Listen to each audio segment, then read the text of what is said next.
ये video English से Hindi dictionary है। ये स्पेशली उन स्टूडेंट्स के लिए बनाया गया है जिन्होंने 12th हिंदी मीडियम से किया है और धीरे धीरे इंग्लिश में कन्वर्ट कर रहे हैं। काफ़ी टर्म्स ऐसे हैं जो पहले कहीं सुन चुके हैं लेकिन वो हिंदी में सुने हैं, अब वो डायरेक्ट इंग्लिश में पढ़ रहे हैं तो वहाँ कनेक्ट नहीं हो पा रहा है। तो अगर आपको नोट्स में जो इंग्लिश के टर्म्स हैं उनकी हिंदी जानने की इच्छा है या समझ में नहीं आ रहे हैं या कनेक्ट करना चाह रहे हैं तो ये उन सभी के लिए है। ये स्पेशली बीएससी सेकेंड ईयर के जो फर्स्ट पेपर है फिजिकल ऑप्टिक्स एंड लेजर, उसकी यूनिट 3 के नोट्स में जो इंग्लिश के टर्म्स हैं उनकी हिंदी ट्रांसलेशन की गई है और उसी क्रम में है जिस क्रम में नोट्स में आए हैं। तो इसे आप 1 या 2 बार ध्यान से देख के पढ़ेंगे, सुनेंगे तो ये थोड़ा सा आपको याद हो जाएगा, आइडिया लगेगा आखिर ये क्या चीज़ है। तो देखिए, पहला टर्म है पोलराइजेशन, मतलब ध्रुवण। ब्रूस्टर एक नाम है साइंटिस्ट का। अनपोलराइज का मतलब जो पोलराइजेशन ना हुआ हो उसे कहेंगे अध्रुवित। प्लेन ऑफ वाइब्रेशन, जो पोलराइज वेव होती है प्लेन पोलराइज, जिस प्लेन में उसका वाइब्रेशन है उसे कहेंगे कंपन का तल। प्लेन ऑफ पोलराइजेशन जो उसके परपेंडिकुलर होगा उसे कहेंगे ध्रुवण तल। इंसिडेंट एंगल, ये पहले भी आ चुका है, आपतित कोण। ट्रांसपेरेंट मीडियम, इसका मतलब है जिस मीडियम के आर पार लाइट जा सकती है उसे कहेंगे पारदर्शी माध्यम। प्लेन पोलराइज्ड का मतलब है समतल ध्रुवित। और एंगल ऑफ पोलराइजेशन, ये वो एंगल है जिस एंगल पर लाइट इंसिडेंट है तो वहाँ पर रिफ्लेक्टेड लाइट प्लेन पोलराइज्ड होती है, तो इसकी हिंदी है ध्रुवण कोण। प्लेन ऑफ इंसिडेंस का मतलब है incident ray, reflected ray, refracted रे और आपका नॉर्मल जिस प्लेन में होती है उसे कहते हैं प्लेन ऑफ इंसिडेंस, तो इसकी हिंदी है आपतन तल। स्नेल एक नाम है साइंटिस्ट का। म्यूचुअली परपेंडिकुलर, अगर 2 लाइन 2 वेक्टर एक दूसरे के परपेंडिकुलर हैं तो उसे कहेंगे म्यूचुअली परपेंडिकुलर, इसकी हिंदी होगी परस्पर लंबवत। रिफ्रैक्टिव इंडेक्स का हिंदी है अपवर्तनांक। डबल रिफ्रैक्शन, अगर किसी मीडियम में जाने के बाद लाइट 2 रे ई रे और ओ रे में बट जाती है तो उसे कहेंगे डबल रिफ्रैक्शन और इसकी हिंदी होगी द्वि अपवर्तन। फॉलो करना मतलब उसको मानना। स्पीड मतलब चाल। ऑप्टिक एक्सिस वो एक्सिस है जहाँ पर या जिस डायरेक्शन में लाइट अगर डबल रिफ्रैक्टिंग क्रिस्टल में जा रही है तो ई रे और ओ रे में नहीं बढ़ती, या कह सकते हैं ओ रे और ई रे सेम स्पीड से चलते हैं, उसकी हिंदी होती है प्रकाशिक अक्ष। वैक्यूम का मतलब निर्वात। निगेटिव मतलब ऋणात्मक, पॉजिटिव मतलब धनात्मक। हाइगेंस नाम है। वेवफ्रंट पहले आ चुका है, इसकी हिंदी है तरंगाग्र। स्फेरिकल का मतलब गोलीय। इलिप्सॉइडल मतलब दीर्घ वृत्ताकार। निकोल एक नाम है। निकोल प्रिज्म, तो निकोल प्रिज्म एक नाम हुआ। कंस्ट्रक्शन का मतलब बनावट। वर्किंग का मतलब कार्यविधि। पोलराइजर मतलब जो डिवाइस लाइट को पोलराइज कर सकती है उसे कहेंगे पोलराइजर, हिंदी होगी इसकी ध्रुवक।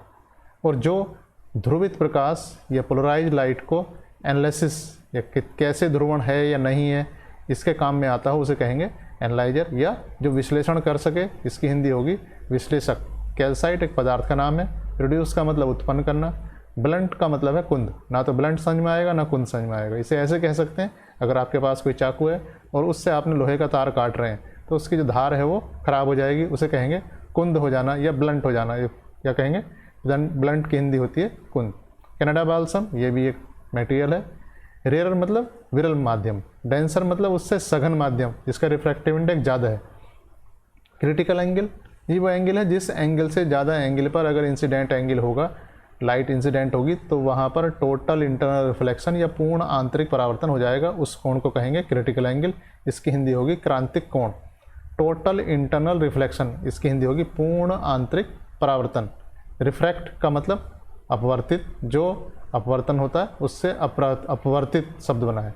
प्रिंसिपल सेक्शन जिसमें ऑप्टिक एक्सिस भी होती है उसे का हिंदी है मुख्य परिच्छेद। क्रॉसित मतलब 90 डिग्री पर, इसका कहने का मतलब है अगर आपके पास 2 पोलराइड हैं और आप लिखा हुआ है कि वहाँ वो क्रॉस्ड है, क्रॉस्ड का मतलब है उनसे लाइट नहीं जा रही है, लाइट पास नहीं हो रही है तो उसे कहेंगे क्रॉस्ड, और क्रॉस का मतलब है कि वो दोनों 90 डिग्री पर हैं।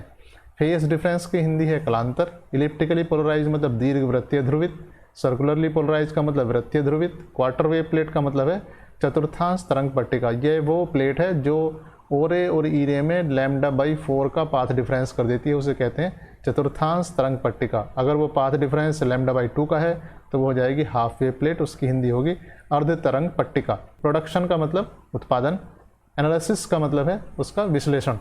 व्यू मतलब दृश्य, पार्शली कोई चीज़ है इसका मतलब आंशिक रूप से, डाइक्रोइज्म का मतलब द्विवर्णता, ये वो है कि लाइट दो रे में बट जाए और एक उनमें से रे एब्जॉर्ब भी हो जाए, उसे कहेंगे डाइक्रोइज्म या द्विवर्णता, और ऐसे पदार्थ को कहेंगे डाइक्रोइक या द्विवर्णक।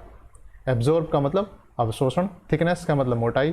टर्मलिन ये भी एक क्रिस्टल का नाम है या मेटेरियल का नाम है। पॉलीविनाइल एल्कोहल ये भी एक मेटेरियल का नाम है।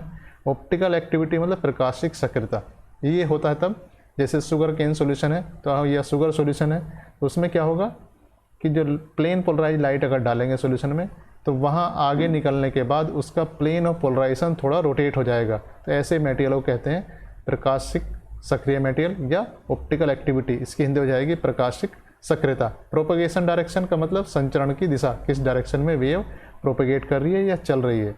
अराउंड का मतलब परितः, मीडियम मतलब माध्यम। कंसंट्रेशन मतलब सांद्रता, ये तब जरूरत पड़ेगी जब हम ऑप्टिकली एक्टिव मटेरियल को डिजोल्व करेंगे। अगर हम पानी में चीनी को डिजोल्व करेंगे तो हमें कंसंट्रेशन या सांद्रता चाहिए होगी। प्रोपोर्शनल का मतलब समानुपाती और इन्वर्सली प्रोपोर्शनल का मतलब है व्युत्क्रमानुपाती। एल्जेब्रिक सम का मतलब बीजगणितीय योग, और स्पेसिफिक रोटेशन मतलब विशिष्ट घूर्णन। तो जब हम किसी मटेरियल के लिए लेंगे तो ये स्पेसिफिक हो जाएगा, स्पेसिफिक रोटेशन, इसकी हिंदी है विशिष्ट घूर्णन। बाइक्वार्ड्स एक मटेरियल का नाम है। पोलरीमीटर ये इंस्ट्रूमेंट है जो मेजर करता है उसमें रोटेशन कितना हो गया है, इसका नाम इसलिए आ गया ध्रुवण मापी। एक्यूरेट मतलब सही सही। सेमी सर्कुलर आधा सर्किल होगा तो उसे कहेंगे अर्धगोलाकार। क्लॉकवाइज और एंटी क्लॉकवाइज का मतलब घड़ी की सुई की डायरेक्शन में है तो क्लॉकवाइज, और घड़ी की सुई की अपोजिट डायरेक्शन में तो उसे कहेंगे एंटी क्लॉकवाइज। एक है टिंट ऑफ पैसेज, क्रांतिक वर्ण, ये तब होता है जब उस लाइट से येलो वाली जो लाइट है वो गायब हो जाएगी। अगर विबग्योर का जो स्पेक्ट्रम है उससे येलो गायब हो जाएगा तो बचेगा क्या, रेडिश वायलेट। तो रेडिश वायलेट का मतलब रक्ताभ बैंगनी, तो लिखा हुआ क्या इसका नाम ये भी है क्रांतिक वर्ण या टिंट ऑफ पैसेज। डेसीमीटर मतलब ये सेंटीमीटर से बड़ा होता है 10 गुना। जोन्स नाम है, मैट्रिक्स मैथ का टर्म है। हॉरिजॉन्टल का मतलब क्षैतिज, मल्टीप्लाई का मतलब गुणन, इंक्लाइंड कहते हैं झुका हुआ। नॉर्मलाइज का मतलब होता है प्रसामान्यीकृत, ठीक है, जब उसका मैग्नीट्यूड 1 कर देते हैं तब उसे कहते हैं नॉर्मलाइज या प्रसामान्यीकृत। ट्रांसमिटेड का मतलब है पारगमित। तो इस तरीके से ये पूरे जो इंग्लिश के टर्म्स हैं उनकी हिंदी बन जाती है। आई होप इसे आप 2-3 बार रिवाइज करेंगे तो नोट्स में लिखी हुई चीज़ों को अच्छे ढंग से समझ पाएंगे। Thank you.